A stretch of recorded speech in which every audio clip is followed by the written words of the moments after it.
Welcome to the Learning Pines YouTube. We hope this video helps. You start by confirming power and app readiness. This saves time and prevents firmware conflicts.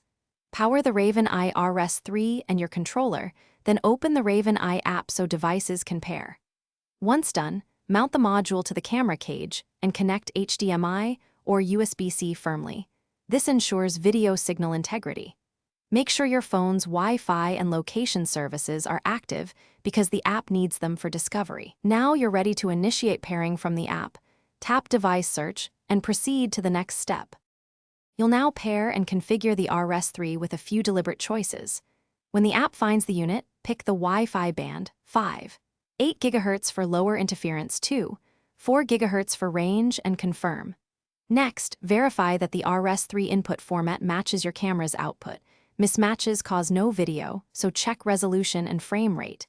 If the app prompts for firmware updates, install them. They often fix compatibility bugs. Once firmware and format are set, calibrate any video scaling or overlay options so your monitoring matches You finish by validating the live feed and locking settings for stable operation.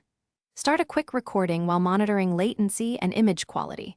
Adjust bitrate in the app if you see stutter or artifacts. Secure all screws and cable routing so nothing loosens in use, and watch device temperatures during the first minutes.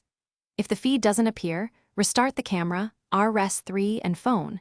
If that fails, perform a factory reset on the Rs3 and repeat pairing.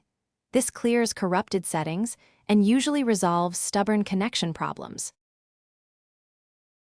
Thanks for watching. Consider subscribing if we helped you.